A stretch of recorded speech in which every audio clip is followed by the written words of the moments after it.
So I'm going to get us started and just let you know a little bit of background about Cornerstones. Cornerstones has actually been around for a long time.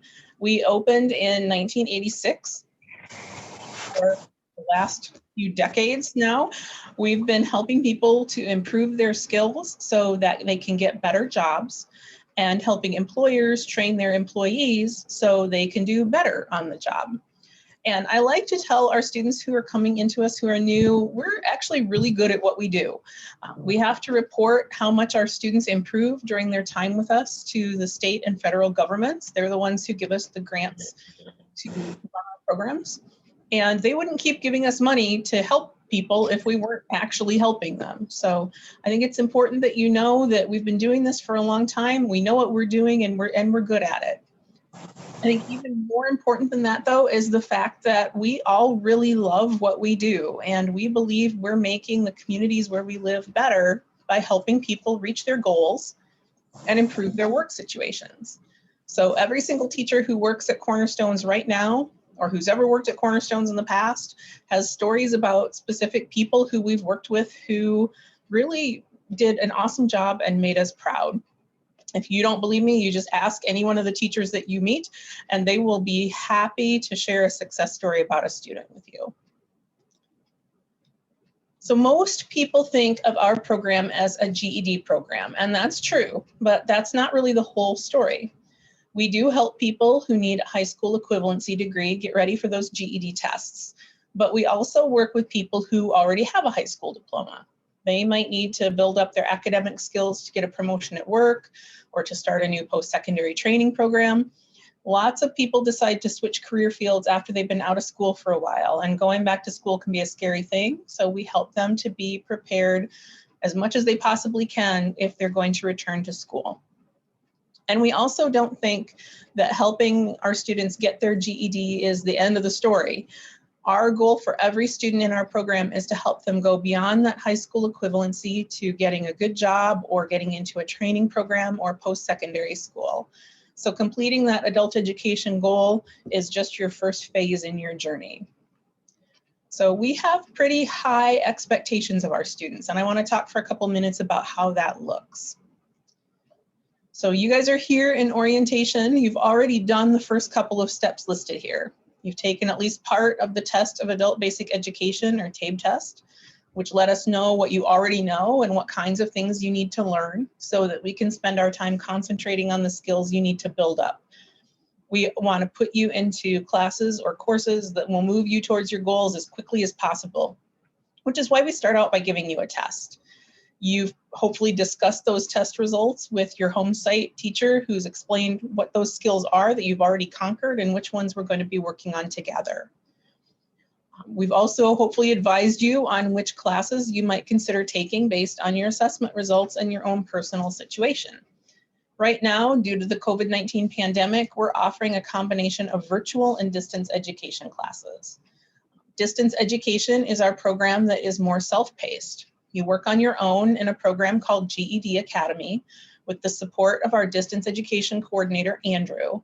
He checks in on you and makes sure you're doing okay in the distance program, answers any questions you might have, gives you some advice about your progress. We also offer virtual classes, and those are classes that are taught online by a live instructor who meets with you in class 3 days a week.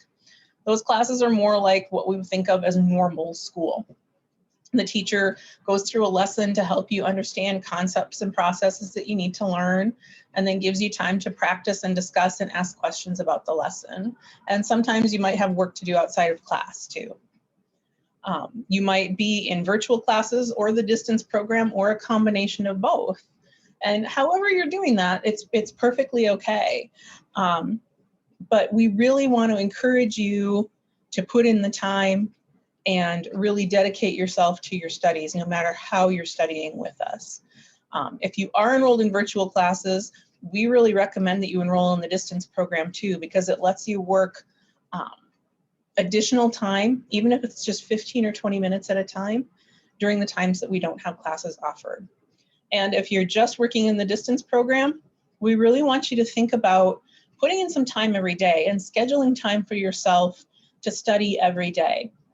because we've got evidence that shows that putting in that time, like I say, even if it's just like 15, 20 minutes, half an hour every day on a regular basis, really does more for you when you're learning something than not going into the program and studying for a few days and then trying to cram for 3 hours. So, you know, try and make a plan for good regular study times, no matter which kind of program you're going into. And as you continue your studies, we are all going to be keeping an eye on your progress towards your goals and keeping track of how you're doing. So we might be looking at how you do on progress tests, eventually take another TABE test, but we're always going to keep an eye on that ultimate goal and getting you there as efficiently as possible. Any questions about any of that? So I know Cindy is actually going to be studying in the distance program. Nick, refresh my memory. Are you going into the distance program or are you going to be enrolling in classes? I think I'm going to try to enroll in classes. Okay, good. That's great. All right, good deal. Could I do both? Yeah, you can definitely do both. Okay. 100%. We can talk about that. So a huge part of any learning experience is communication. We learn by talking about what we're learning and asking questions and sharing ideas and thinking out loud. We've got research to back that up. So if you are actually doing those things, contributing to class by sharing ideas or asking questions or sharing experiences, everybody involved in a class has the opportunity to learn twice as much as if you just sit still and listen, right? Even if you're working in our distance program, that's one of the reasons that Andrew keeps in close contact with all the students in our distance program, to give you that opportunity to talk through things that maybe you're giving you a hard time and get another perspective on some of the things that you're doing. So if you're actively engaged in your learning and doing things like talking to people, asking questions, sharing ideas, making mistakes, you have the chance to increase your learning 3 times more than if you just follow along as the teacher talks or follow along in your distance program. So learning isn't just about showing up, it's about really participating fully in the whole experience. Just a few quick notes about the other things on this slide. We expect you to be fully dressed while you're in class, whether that's in person or on screen. So just keep that in mind. You don't have to be dressed up, just be covered up. Your cell phones are okay if they're being used for classwork, but try and just put them away and not use them for texting or talking with friends during class. We don't get a whole lot of time together, so we want you to really be with us paying attention during class and not checking TikTok for the latest video. Obviously, we're going to be using the internet for our virtual classes, so it's important for you to have internet access in some way, whether that's from home or in our office. And while you probably won't take many breaks if you're in class during our 90-minute classes, we know sometimes it's hard to sit still for a long period of time. So feel free to get up and move around a little during class if it helps you concentrate and stay focused. And if you need to leave your screen for a minute during class, just let your teacher know in the chat, and don't forget to mute your microphone. So we're talking about expectations, and one goal that I have for every student is to have 100% attendance in class. Now I know that sounds like an unreachable goal, okay? But I also know that coming to class or logging into the distance program and being active in your learning is the #1 best way to ensure that you're successful in reaching your goals. The best learning happens when you're interacting with material, right? And I want you to give yourself the best chance possible to succeed. And that means coming to every class and being on time. We're only together for 90 minutes, 3 days a week, so it's important to be logged in and ready to go. If there's a reason you can't come to class or you're having trouble with technology or anything, email, call, text your teacher so they know you won't be coming. You don't have to tell us why. We don't need to know your business, right? But just let us know we won't see you. And one nice thing about our virtual and distance classes is that class hardly ever gets called off due to bad weather. The one exception we have will be those times when there's no electricity or internet access. couple weeks ago, we had the rolling blackouts in some of our program locations. So we actually did have classes get interrupted for some people. That hasn't happened much, honestly, since we went to distance learning. We've only had a couple of times where we had power go down in a couple of our locations where we couldn't actually get on and have class. If that does happen, your teacher will find a way to let you know that there won't be class. All right, questions, concerns, thoughts? Going back to that, that last slide that we were on. That's the, I don't know how we can figure, I don't know if we can figure out if I'm gonna be in, like, at the building doing classes because of me not having access to a laptop because of me being on tight budget right now. You know what, Nick, we actually, I'm glad you brought that up because that is something that we are currently working on, like, as we speak. We've got some devices that we can send out that we can loan to our students.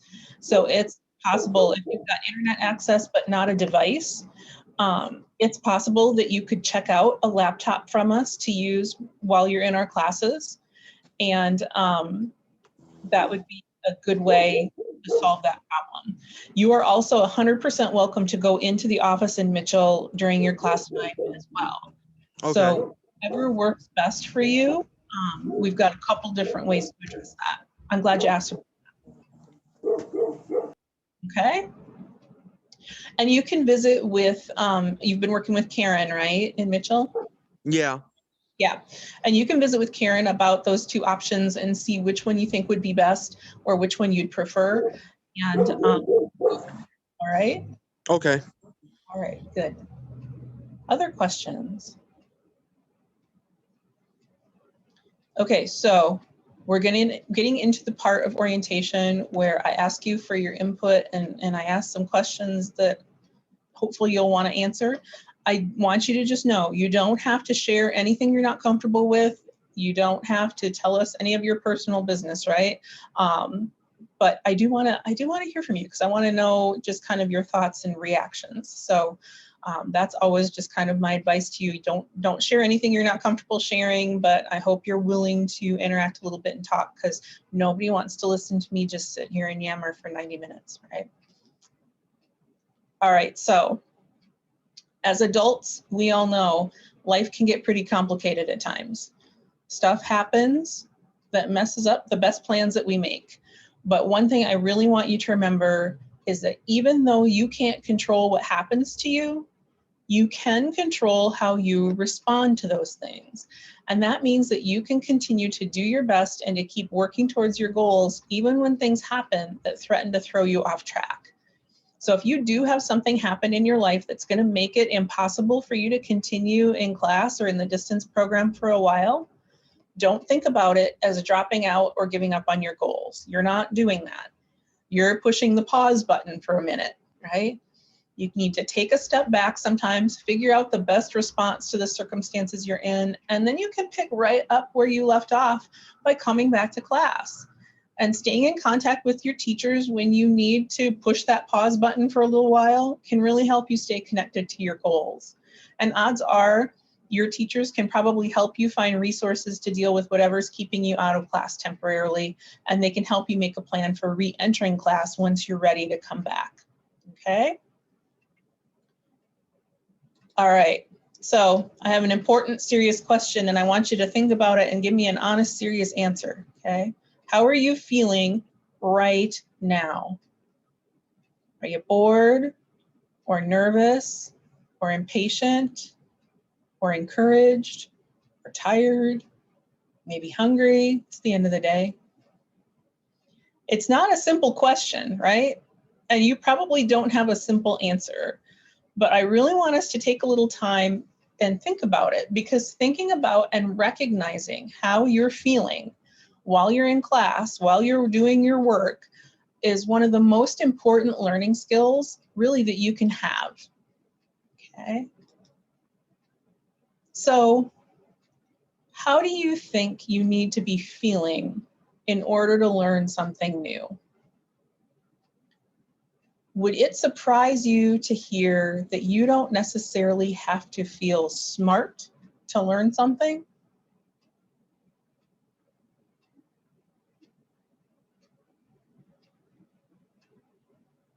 What if I told you that feeling confused or even a little stressed out can help you to learn? You believe that? Yeah. Yeah, good. It's true.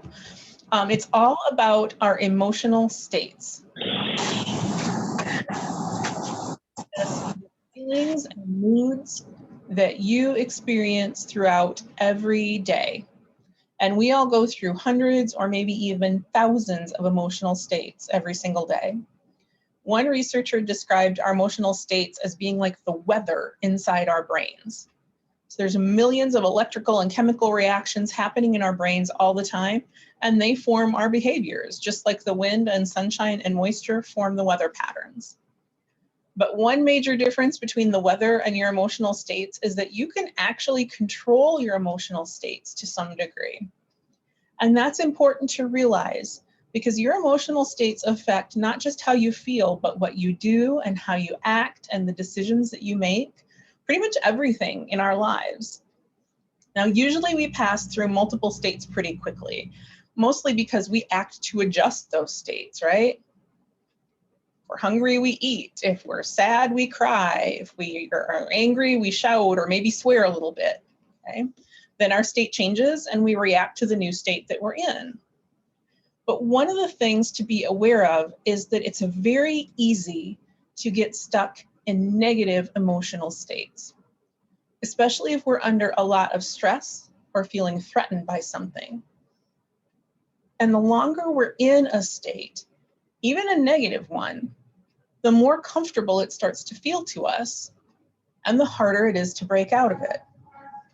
So if you're in a negative emotional place for a longer period of time, eventually you start to think that that's a normal way to feel, even if you feel really bad, right?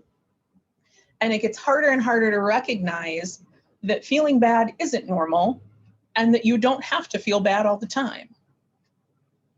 If you're like me, you recognize times in your life that you've been in this place, right? Where you're just kind of feeling not great, but it doesn't really register for you that you should be feeling better, okay?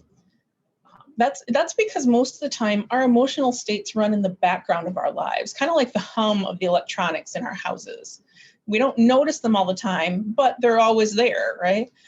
And if you can make yourself stop and pay attention to your emotional states, you can learn how to move yourself into more positive states for learning and for everything else in your life too. So we're going to spend some time today talking about how we can do that.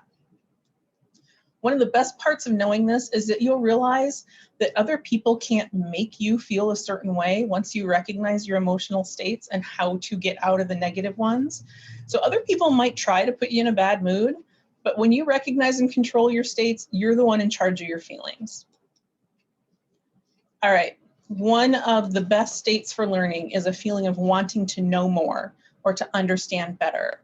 And this state can come in a few different forms. Anticipation is that feeling of waiting for something to happen. You feel a little bit excited, a little anxious, a little impatient. And when that happens, your brain is actually really ready to learn. Curiosity is another part of this one, feeling that you want to know more. And you get that feeling when you have questions that aren't answered or some kind of task that's left undone. Whoops.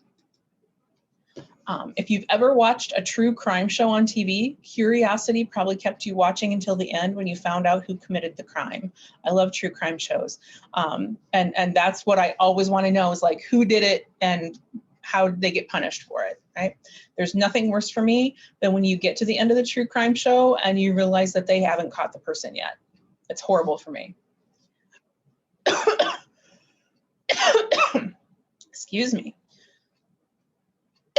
You might be surprised to see that confusion is actually a positive state for learning. Ooh. Sorry about that. But think about it. When you're confused, that means that you are really interested in what's going on, right? You're engaged. You've bought into whatever you're doing. You're working hard to understand it. So confusion is good, but frustration is part of confusion.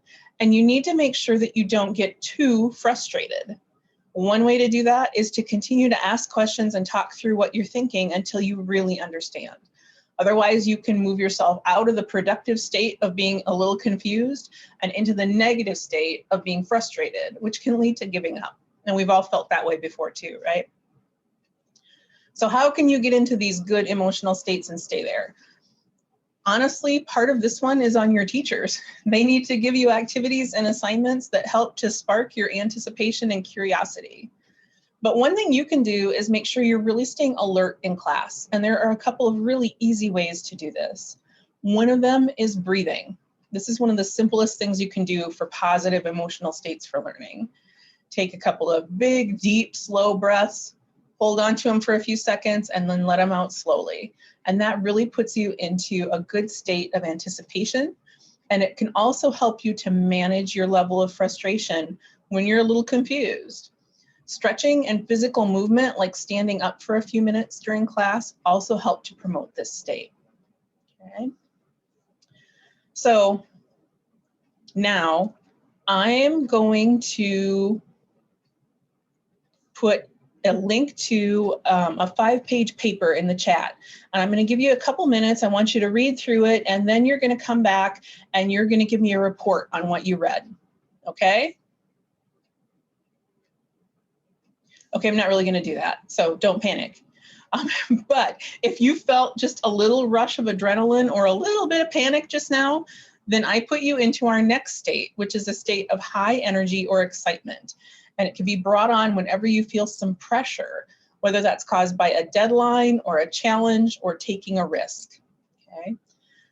The yikes state is really a positive state, and it happens when you get a little bit nervous but not totally panicked. So if I totally panicked you, I'm really sorry. Take a couple of deep breaths and it'll be okay. I'm not going to make you do a report. When your brain is in this yikes state, it's hyper-focused and putting all your energy and attention into the task that you need to do. It helps you get a lot done in a short period of time, and you remember doing it for longer. So yikes is a really good state to be in. And getting there, there's some easy ways to do this one too. Movement and standing, again, pretty easy way to get yourself in the yikes state, a little bit worked up, higher energy, right? One of the biggest triggers for this state is a deadline. If I told you you only had 2 minutes to read this 5-page paper and put together a little oral report, you know you have to focus. You need to zero in on what you have to do because you're on a time crunch.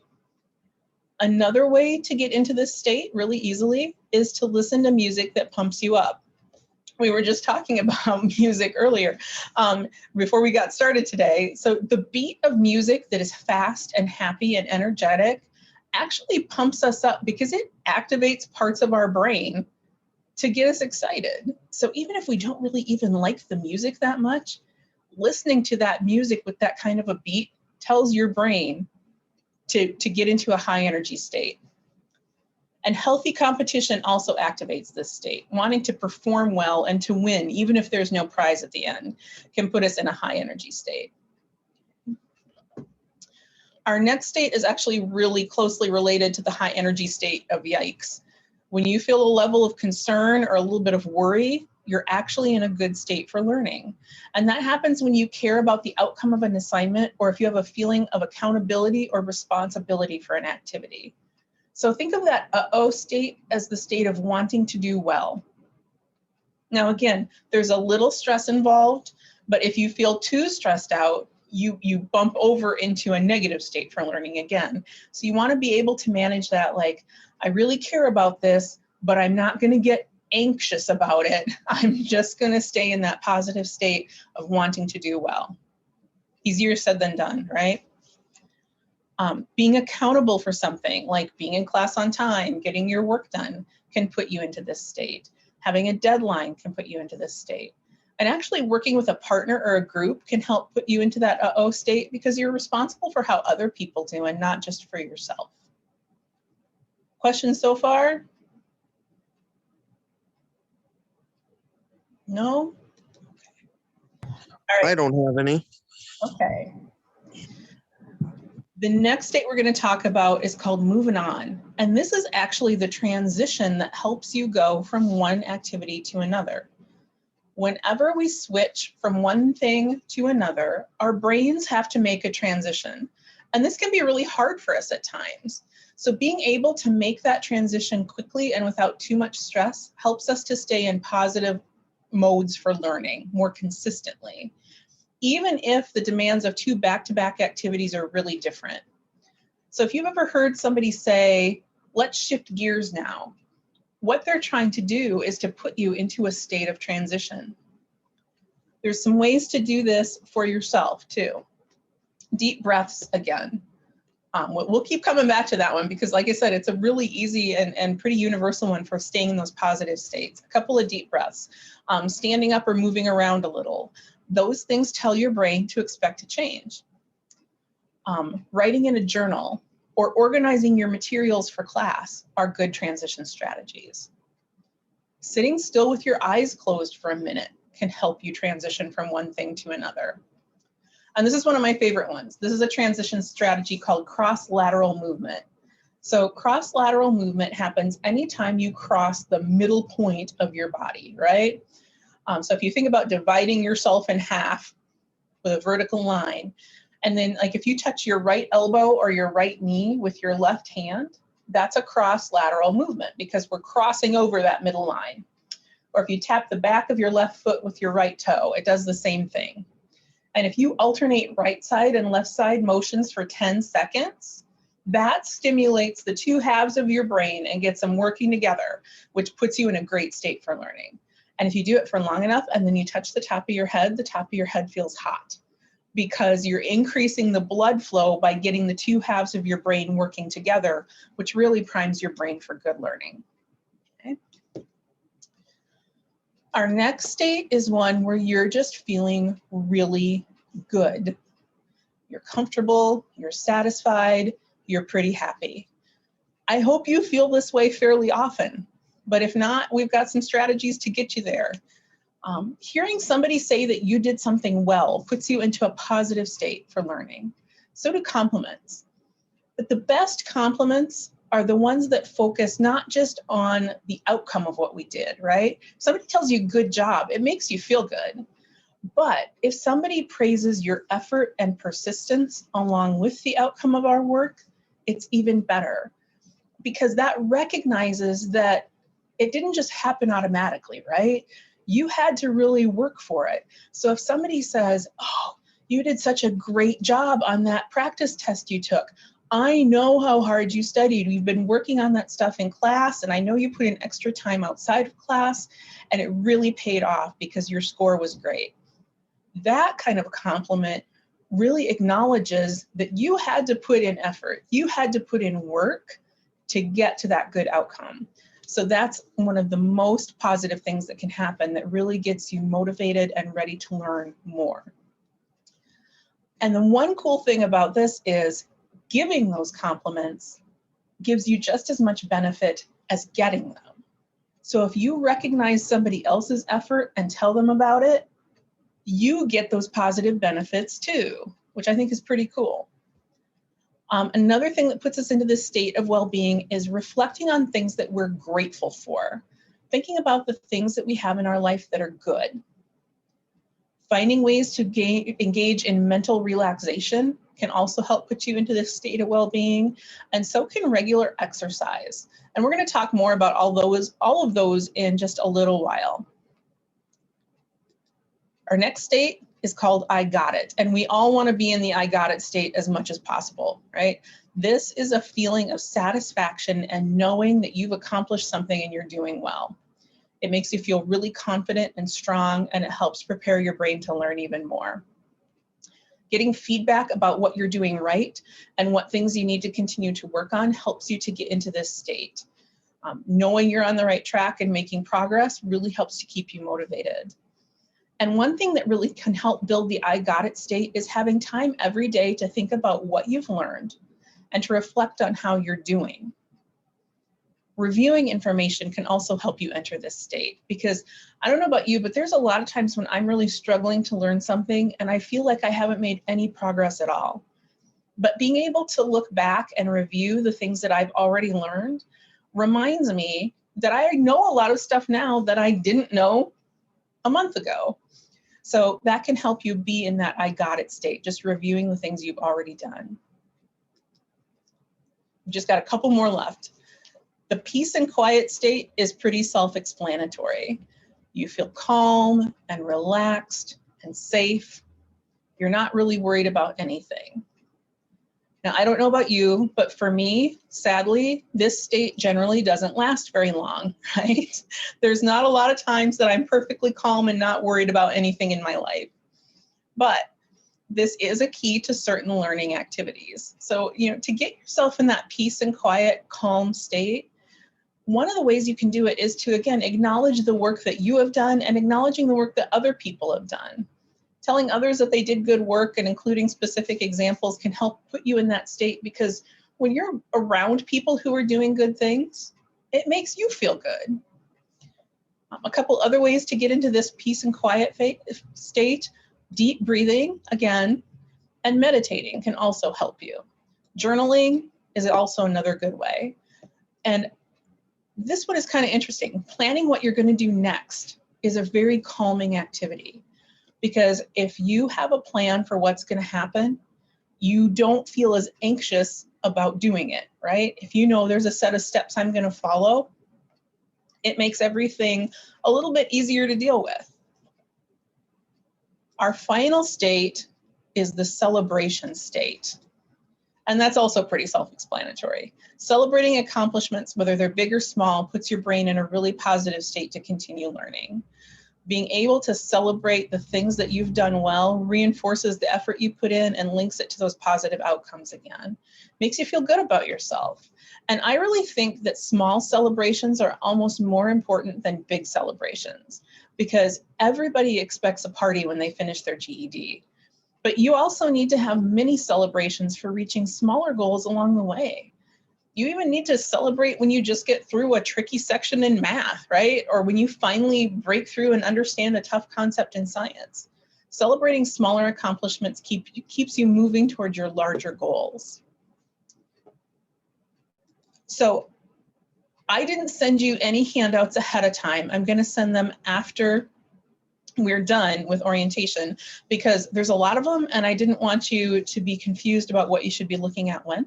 So I'm going to show them to you and then I'll email them out to you once we're done with training, probably tomorrow morning. So you'll be getting all the stuff that I'm showing you, so don't worry about that. I'll be sending it out to you a little bit later. I can get them to open. We'll take a look at this first one. Maybe.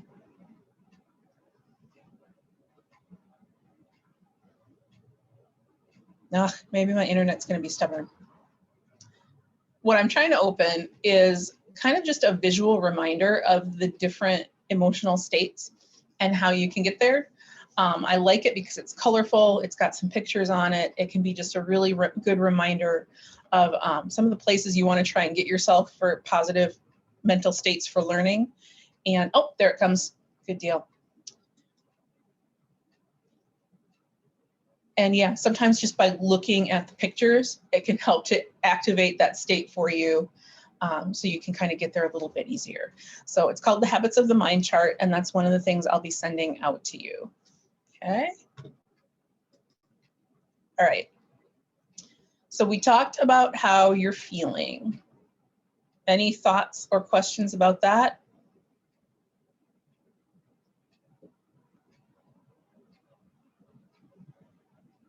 No?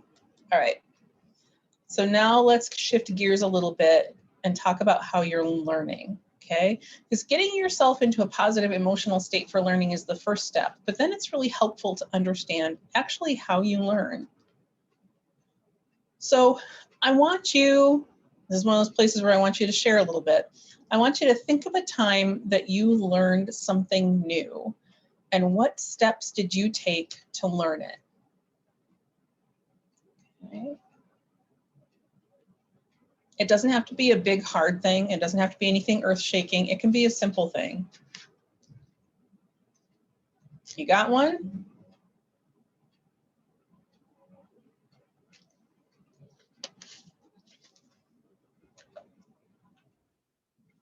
Anybody have one they want to share?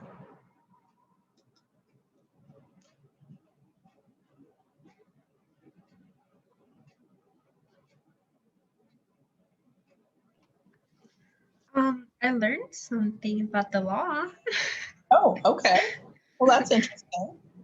So did you have to take certain steps to learn it, Cindy?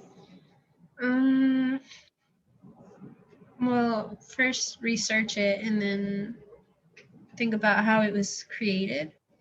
Okay. Or for what reason. Okay. Sure. So there were multiple steps there. Mm. And then I checked out a book from the library. Oh, always a good plan for me. Yeah, Hey, that's Christine, it. can you hear me?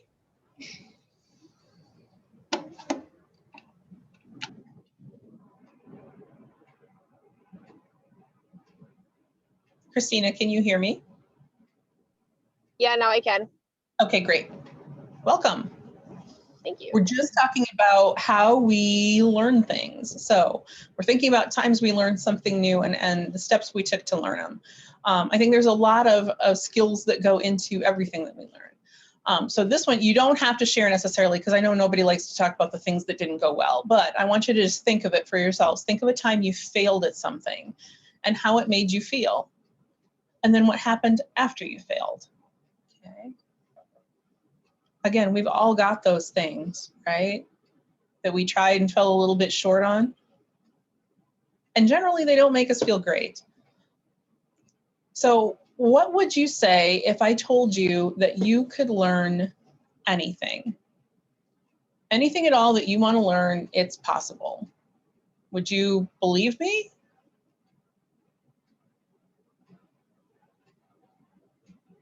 Maybe, maybe not. If I can get this video to play, which is a big if apparently this afternoon, since it took how long to just open that one file, we're gonna watch this little video that kind of talks about how we can learn anything.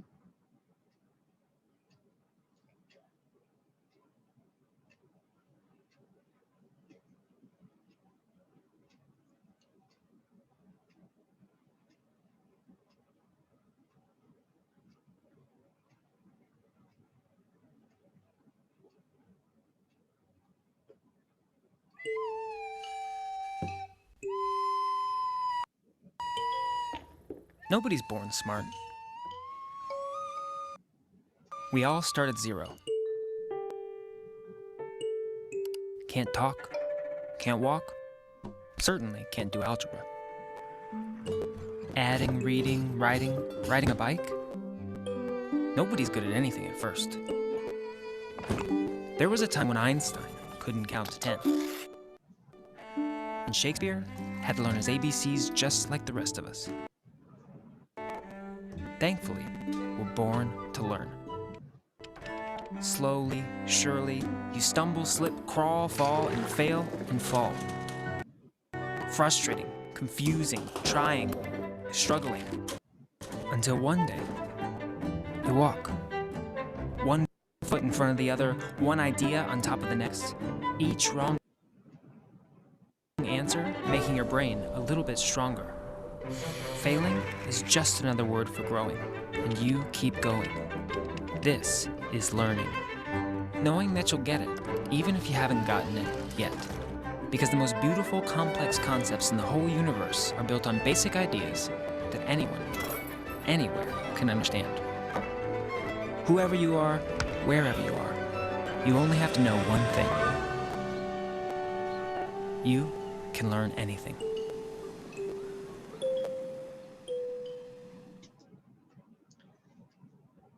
Okay, do you buy that?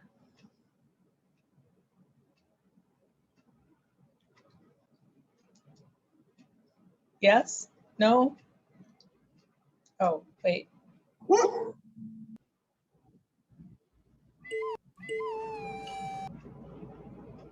Not sure what I did there. Messed something up. Okay. So before Tom Brady could win a bazillion Super Bowls, he had to learn to throw a football, right? Before Mark Zuckerberg became a gazillionaire with Facebook, he had to learn how to type and then how to use a computer and then understand coding and software development. Everybody starts out not knowing the stuff they need to know to do amazing things. So I want you to think for a few minutes about things that we've learned to do and the things we needed to know in order to learn them, okay? So I'll start for you on this one. I know how to bake pies. I learned how to bake pies from my mom, okay? But before I could learn how to bake a pie, I had to understand how to read a recipe and how to use measuring cups and spoons so I could measure the ingredients correctly. I had to understand what made the pie crust the right consistency and why you need to be really sure that you get the filling the right consistency. Otherwise, you end up with something that's just a mess and it's not good at all. So that's something that I learned and things that I had to know beforehand in order to learn it. Does anybody else have an example?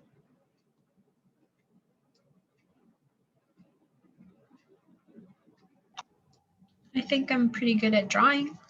Okay, so what did you have to know in order to get good at drawing, Cindy? Well, first I had to learn how to hold my pencil right, the pressure of the pencil, what type of pencils to use, and then imitate other people. Okay, yeah, that's a great example, right? Even something as simple as like how you hold your pencil makes a difference when you're drawing. And do you hold your pencil different when you're drawing than when you're writing? Yeah, with less pressure. Right. So, you know, learning those kinds of similarities and differences is one of the keys. So there's all these skills that you have to build up in order to be able to do some of the really complex things that we do, right? So we're talking about this because I want you to really think about how we learn new things. We learn by building one skill on top of another, on top of another, and we're going to make mistakes. And persevering through those mistakes and continuing to practice and growing our brains is really how we learn. I can remember when I was learning to do algebra, it was so hard for me. It didn't make any sense. I felt like I would never understand what I was supposed to do. And I can remember sitting at the dining room table in our house and literally crying while I tried to do my homework. And luckily, I had a really great dad who was good at math and who was also incredibly patient with me. And he would sit with me and explain it to me over and over until finally I got it and I understood how to solve an equation. And one of the things that he taught me was that there are different ways to think about math problems. And thinking about math in a way that made sense to me in the real world could help me know if my answers made sense. So it took all of those things, a lot of work and effort on my part, a lot of help from my dad, the willingness to listen to him and to try different ways of looking at problems in order for me to really learn the skill of solving mathematical equations. And I'm going to imagine that you guys have had similar experiences when you were trying to learn something new. It takes a lot of time and effort, and it takes sometimes a lot of mistakes and heartache in order to get to a place where you're able to learn a new skill. So I want you to do something for me. I'm actually going to put this link into the chat. And I want you to click on it. And it's going to open up this form like you're seeing on the screen, okay? I just put it into the chat. If you open up the chat box, you should see the link there. If you click on it, it should open up this form. This form is just 14 yes or no questions. I'm not kidding here. There are no right or wrong answers, okay? You answer what's true for you on each question. You're not going to get them right. You're not going to get them wrong. It's going to give you a score at the end, and I'll explain that score. But don't worry about what the number is that you get at the end, okay? So go ahead and click on it. Answer those 14 questions, true or false. And when you're done, just let me know that you've finished and we'll talk about it. All right?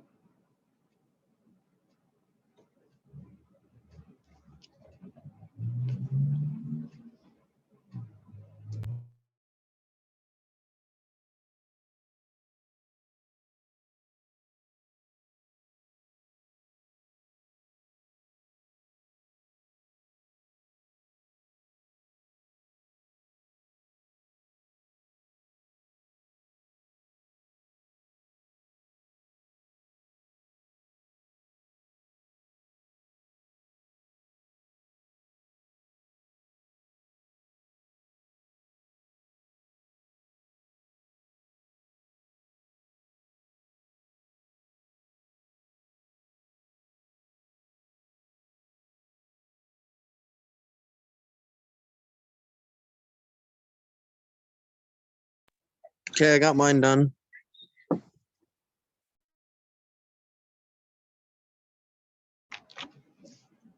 Thanks, Nick.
I got mine finished.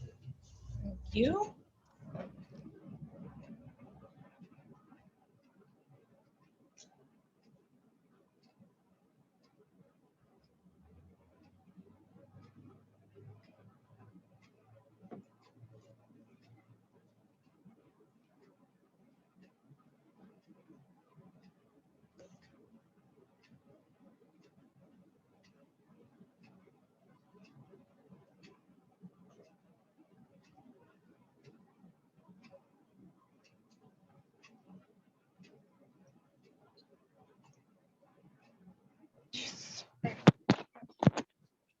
I'm done.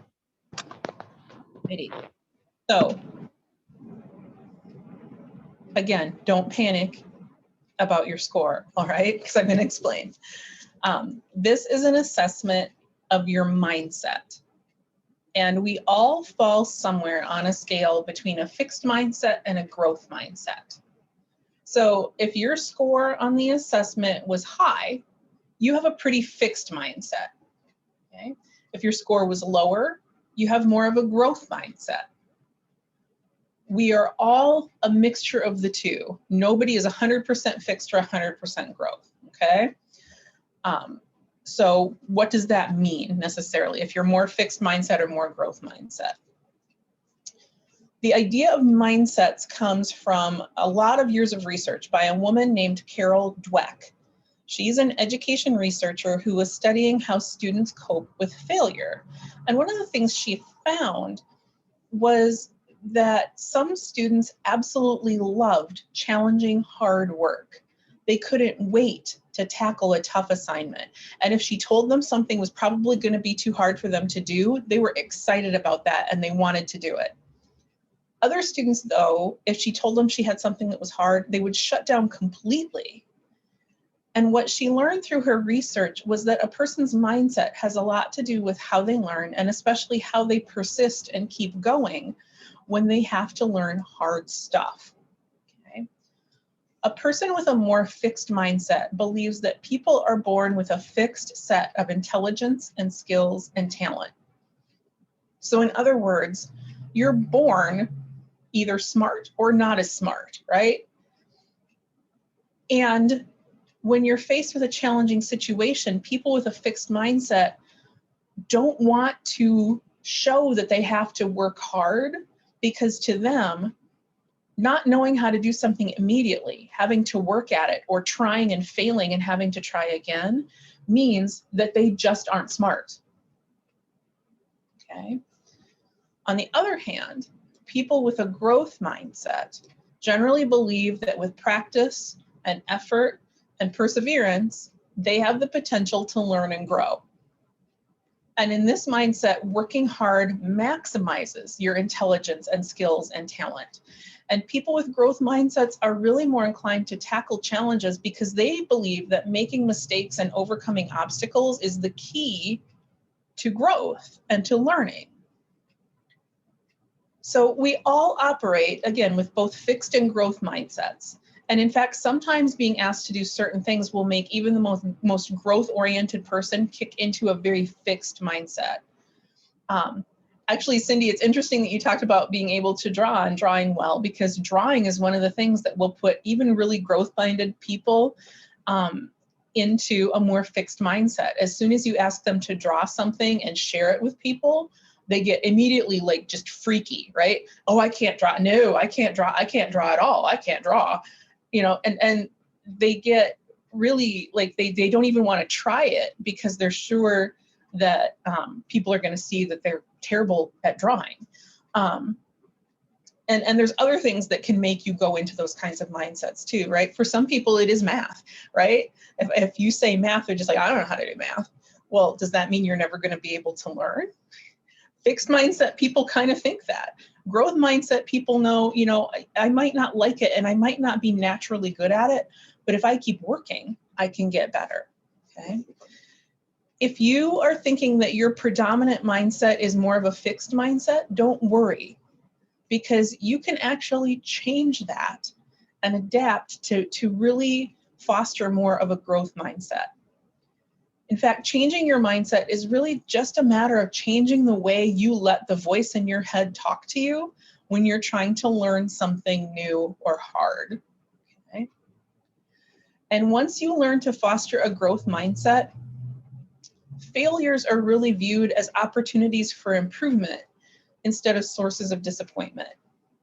Having a growth mindset acknowledges that we all have more skill at some things. So for example, reading was easy for me, but math was hard. But it also understands that all skills can be built up with experience and effort and can lead to success regardless of our natural starting point. Okay. I didn't like doing math. Math was really hard for me, but for the last 20 years, I've taught people how to do algebra, right? If you had told me that when I was 13 and crying at the dining room table, I never would have believed it. But I kept working at it. I kept trying. I got better. Do you know people who never seem to get discouraged by setbacks, who still have positive attitudes even when things are going wrong in their lives? Odds are that person has a growth mindset. They know that mistakes are one of the best ways to learn, and if they just keep putting in effort, it's going to lead to greater learning, even when we feel like we're not making much progress. You buy that?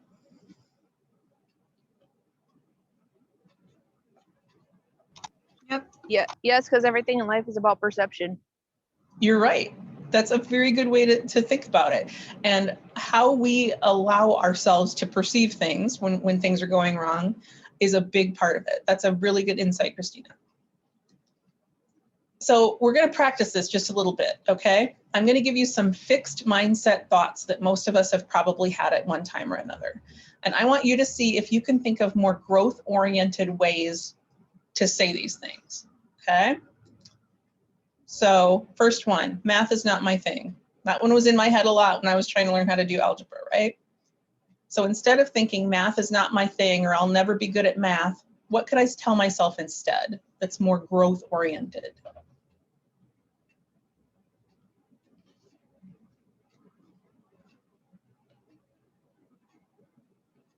How about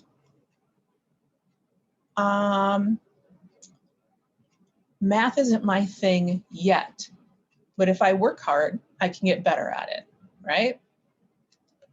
Here's another one. I'm not good at this,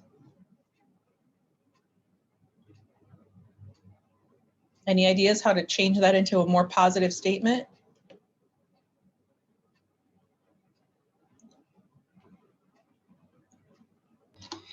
I'm not good at this, but with practice, I'll be better.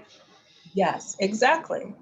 And you don't have to tell yourself you're going to be perfect or you're going to be an expert, but with practice, I'll be better. I'll get better at it.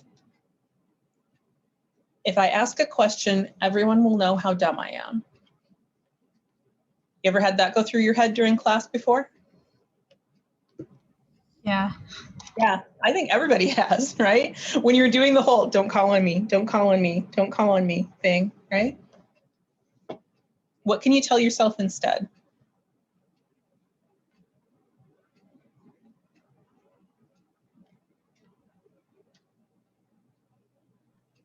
I will have the courage to ask the right question so everybody is informed.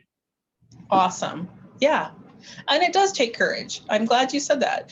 But yeah, I'm going to have the courage to ask the right question, and then everybody's going to learn more because I'm not the only one who's going to hear the answer. Everybody else is going to get that learning too, right? Very good. Last one. I'll never be that smart.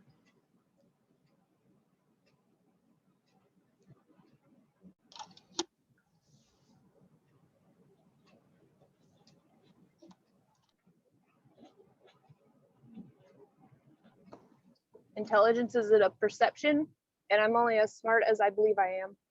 All right. I'm only as smart as I believe I am, right?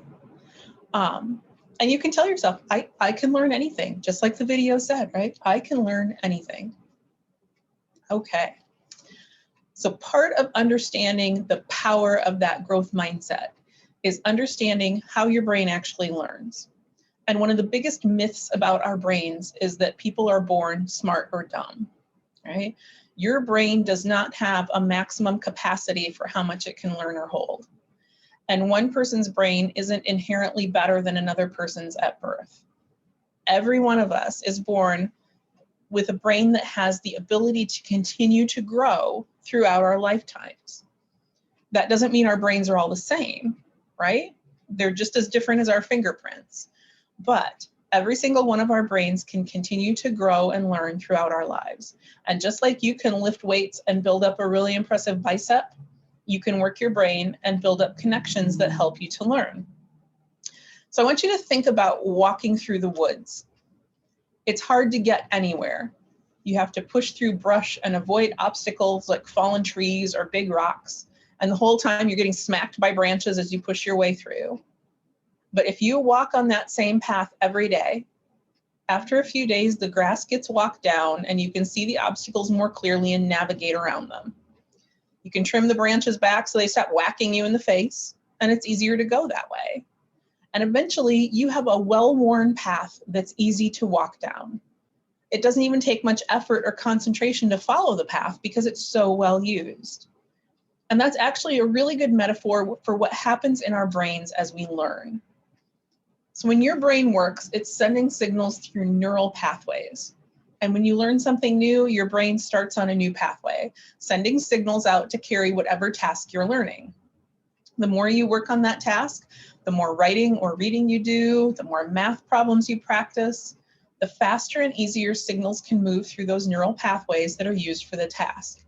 And those pathways get more familiar to your brain, and it takes less and less effort to carry out the task because the signals are flying down a familiar road. And your brain never loses this ability. It doesn't matter how old you are. You can still make new neuron connections and build new pathways in your brain.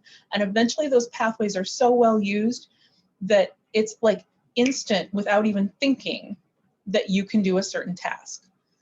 Tying your shoes is a really good example. You remember learning to tie your shoes? Or have you taught somebody how to tie their shoes recently? I remember in first grade, I'd imitate this girl that would tie her shoes every day. And I'd do it so wrong. Sometimes I'd have to cut the laces and buy new laces. Oh my gosh. So it's hard for you. So do you still have problems tying your shoes, Cindy? Oh, it's actually pretty easy. I don't even think about it now. I was gonna say, now all you think about is like shoes, and you just automatically know how to tie your shoes. That's how well connected those pathways in your brain are, right? You don't even have to think about what you're doing. And it's almost hard to break it down into its separate skills now if you're trying to show a little kid how to tie their shoes, because you don't think of it as those separate skills anymore. It's just tying your shoes, and it happens, okay? One of my favorite parts of brain research and learning is this one. There's a math professor named Jo Boaler, and she actually found that when students make a mistake in math, it triggers a whole bunch of brain activity that doesn't happen when they get the right answer. So you know how teachers always tell you mistakes are how you learn? There's scientific proof. Making a mistake actually makes your brain grow more. Making mistakes and struggling to learn teaches us more than just cruising through easy stuff and getting right answers. So the next time you have to work hard to get through an assignment, don't be discouraged. Just think about how strong your brain's becoming, okay? So we want to keep thinking in that growth mindset frame of reference. And we're going to talk a little bit later about some things to do to get you there and keep you there, okay? First, we're going to talk a little bit about goal setting. And I know that each of you has goals because you're here. If you took the initiative to register for classes and take a TABE test, you must have a goal to improve your academic skills, right? But I want to work with you to set really specific, fantastic goals that are going to help you maintain your growth mindset and stay motivated to work through tough times. So let's talk about this a little. I want you to consider setting what we call gutsy goals. Okay? Gutsy goals ask you to think big. So if your goal is to get your GED, don't just think about getting a passing score. Passing on the GED is 145 points on each of the 4 tests. A perfect score on the GED is 200 points on each test. And a college-ready score on the GED is 165 points on each test. So a gutsy goal for getting your GED might be to get at least 165 on all 4 parts of your GED. The idea behind setting gutsy goals is that even if you don't reach the goal, you go further than you would have setting a normal goal. So think about it. If you set a goal to pass all 4 sections of the GED with at least a score of 145 and you fall short, you don't get your GED because that's minimum passing. If you set the gutsy goal of getting at least a 165 on each section of the GED and fall short, odds are you still end up with a GED, right? That's an example of a gutsy goal that focuses on results. You can also set gutsy goals for a specific process that helps you reach your bigger goal. A process goal is based on specific actions that you can take that will help you to achieve your main goal. So remember we talked about attendance, and I said my goal for all of you would be to attend 100% of classes. That's a gutsy process goal. You have some control over that, right? It's a specific action that you can complete. You can also set gutsy goals for relationships or relational goals, which are goals for how you relate to other people in your life at home or at work or at class.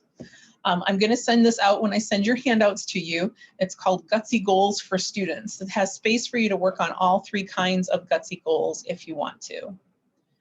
Research shows that setting gutsy goals leads to twice as much growth as setting a normal goal.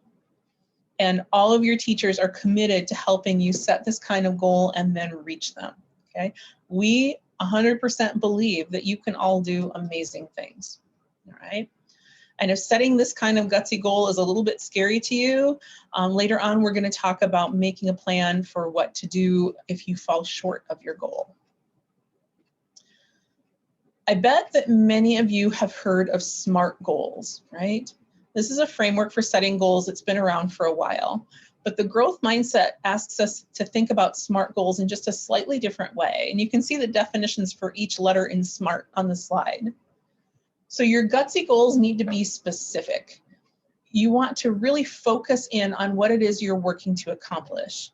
So we don't want you to just say your goal is to get your GED. That's actually pretty general, right? I've had thousands of people come through our program over the years who've told me this is their goal. We want to get more specific than that. We also want your goals to be measurable. You need to be able to point to data that tells you when you've achieved your goal. This is actually pretty easy with most process and result goals, but it can be harder with relational goals. Your goal needs to be amazing, and this ties right into the gutsy part. Getting your GED is great, Getting a college ready score on every part of your GED is amazing. So we want you to aim high. And your goal needs to be relevant to your life and your situation. So that really calls on you to reflect a little bit. How does passing your GED with a college ready score impact your life? How's it relevant to you? Do you want to go to post-secondary school after you finish your GED? Then that's pretty easy to see the connection, right? But what if your goal is going to work? Does that college ready score impact how well you'd be able to do on the job? Maybe. So, you know, you really have to think about how that goal is relevant to you. And being able to answer that question about any goal you set is really critical to keeping you motivated and working on that goal. And then finally, all SMART goals need to be time bound. You need to have a deadline that you set for yourself that you're shooting for. Having that deadline gives you a sense of urgency. And remember, when we talked about positive emotional states, you need a little bit of that yikes to keep you working hard and moving forward. So a SMART and gutsy GED goal might look like this. I'll earn my GED by getting a college ready score on each section of the test so I can get a promotion to supervisor at work. I want to complete this goal in the next 12 months. Okay. I'm going to send you this handout called Make Your Goals Smart that can help you remember all the ingredients for a really smart, gutsy goal. There's a couple of other goal-related handouts I'm going to send you to. Okay. So once you set a big, smart, gutsy goal, you have an end in sight, but it's also important to think about how you get there.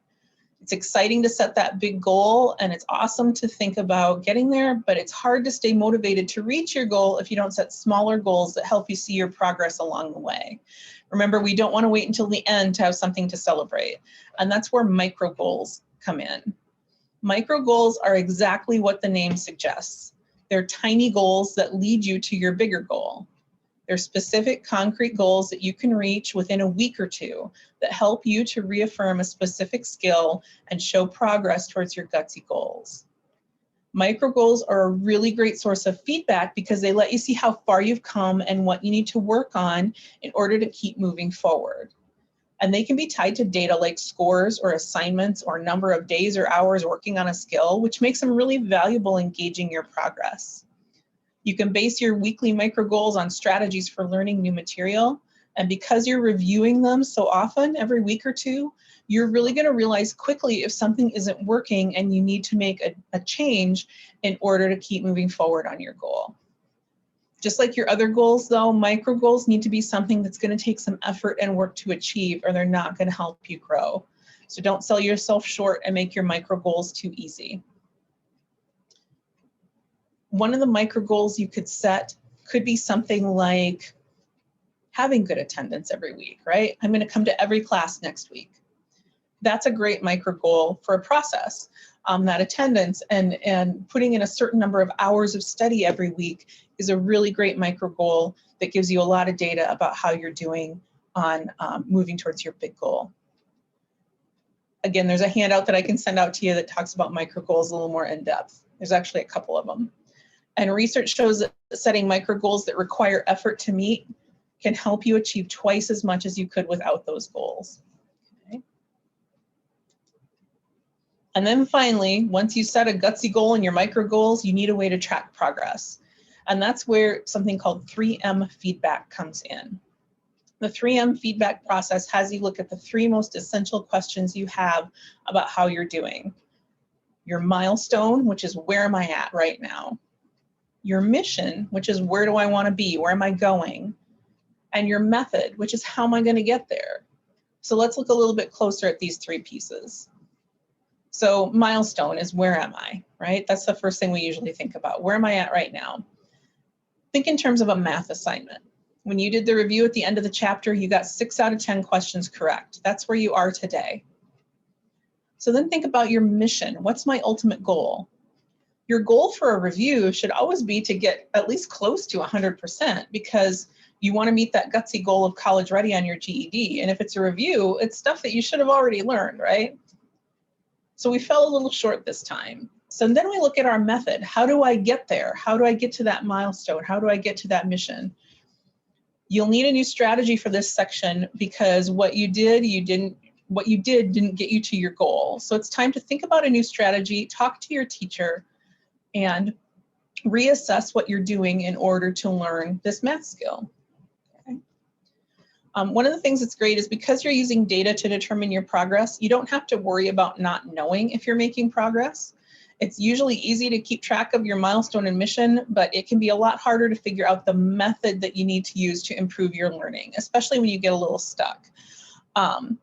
There's a couple of handouts that I'm going to send to you that help you work through that kind of thing, okay?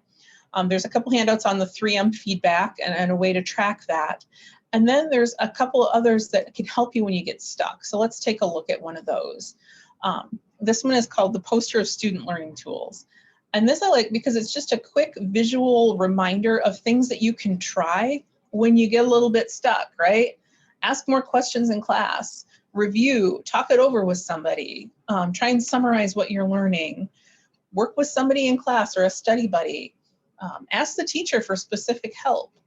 Do a little bit more reading on what's giving you trouble. Okay. Again, just a quick visual reminder that there's different things that you can try if you're feeling a little bit stuck. And then remember when I asked if setting gutsy goals made you nervous? One of the things that can really lead to helping you stick with it when things get tough is having what we call an if-then plan, okay? An if-then plan is actually something that you do at the beginning when you set your goals. After you get those goals set, you stop and think, what could happen to keep me from reaching this goal? What could happen to throw me off track? Now, it sounds silly to plan for things getting in your way at the same time you're setting this goal, right? You're doing this big positive thing, and then I'm asking you to really kind of start thinking negatively. What can happen to stop me? But stop and think about this a little bit. If we anticipate right now some of the things that could get in our way, and then think about how we can overcome them, then when things do go a little bit wrong and try and throw us off track, we've already made plans for alternate routes, right? It's like when the GPS recalculates because there's road construction. Something's throwing us off our direction, but we want to take the shortest path to get back on. An if-then plan lets you work out not just plan A for reaching your goal, but plan B and plan C right from the very beginning, with the idea that if I make a plan now for how to deal with things that can get in my way, nothing's going to throw me off track. Okay? Does that make sense to you? Yep. All right.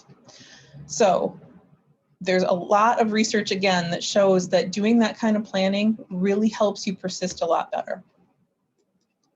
All right, guys, we're in the home stretch. So we're going to wrap up today by looking at a way to get a positive start on your learning experience and keep building habits that are going to help you maintain that positive mindset, that growth mindset as you're working towards your goal. So I have a challenge for you, right? We've talked a lot about positive emotional states for learning, maintaining a growth mindset. And if you think back to those parts of our discussion today, you will remember that there were a lot of behaviors and activities that were pretty common to maintaining those positive states and having a growth mindset. Writing in a journal, practicing deep breathing, thinking of things we're grateful for, giving and receiving compliments, reflecting on what you learned, reviewing new information, meditating. All of those were listed in multiple areas for positive states and growth mindsets. Now, that was a pretty big list, and doing all those things on top of what you're already doing might sound like just too much work, right? But I promise you, if you can spend 10 minutes a day doing some simple activities, it can really make a world of difference, not just to your learning, but just kind of to your emotional well-being. There's research to back me up, but I actually go one step further than the research on this. I actually do this with every group of students who comes through for orientation. Which means I kind of do it continually because we do orientation once a month. So if you try and build these habits, I can tell you it's really made a difference for me. And I do find myself staying more positive and really focusing on things that matter because of this 21-day challenge. So here's how it looks, okay? I want you to have a notebook that you use for a journal. It doesn't have to be anything special. Mine is like just a plain Walmart spiral notebook, all right? It can be separate from the one you use for classwork, or it can be the same one. And for 21 days, every day, I want you to try and enter these things in your journal, okay? They're up here on the screen. I will send it out to you afterwards so you don't have to memorize them, all right? So 3 things you're thankful for. Reflecting on things in our lives that are good or that help us is honestly one of the easiest ways to stay in a positive state. And they don't have to be big, huge things. Maybe one day you're grateful that your alarm went off and you were able to get to work on time. That counts, right? Sometimes those small things are the ones that have the biggest impact on our day. And writing down 3 things you have to be grateful for every day helps you see and remember that you're doing okay. And I think if you've had a bad day, it's especially important to find at least 3 good things that happened in that day. It reminds you that even when things seem kind of bad, there's always a little bit of good. You're also going to write about one thing you've learned or a positive experience you've had in the last day. That lets you reflect on what you've been doing in class and the progress that you've made. So if you're ever feeling stuck and you think you haven't learned anything, you can flip back through your journal and remind yourself of all the new things you've learned since you started class. It can help you snap out of that negative state of feeling discouraged, right? Write down one thing you're looking forward to. And again, this doesn't have to be a big, earth-shaking, important event, okay? Maybe your favorite TV show is on. Maybe you're cooking one of your favorite things for supper tonight. Maybe somebody else is cooking supper tonight so you don't have to cook. That's even better, right? Having even little things to look forward to helps you really stay in a positive mindset. Every day, make a note of some kind of exercise or physical activity that you've done. And I'm not asking you to join a gym or run a 5K, right? But physical activity is really, really good for our brains.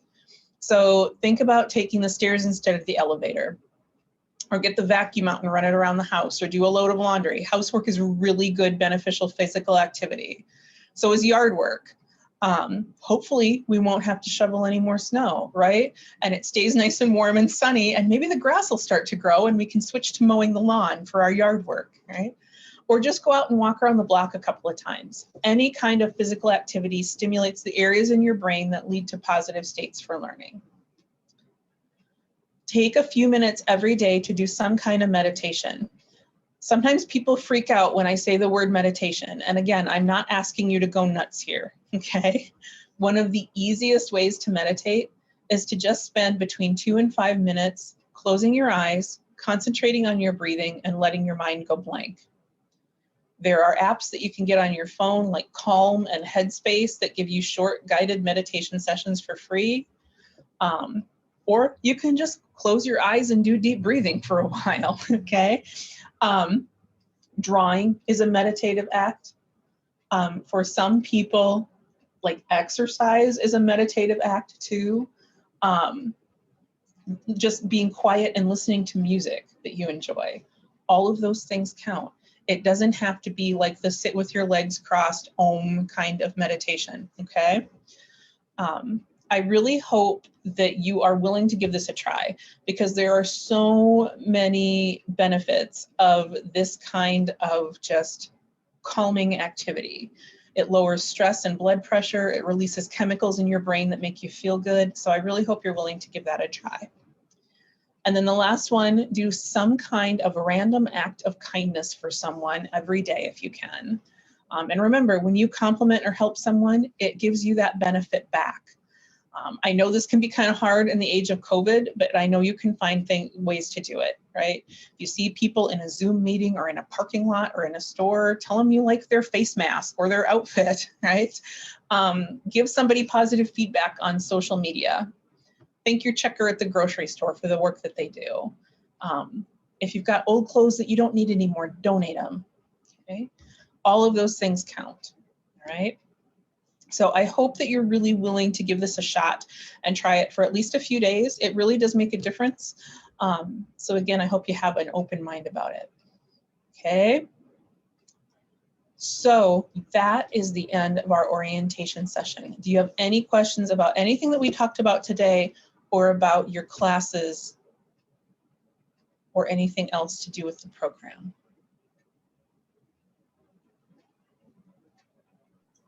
And classes start March 1st, correct? Yes, which is Monday. Okay.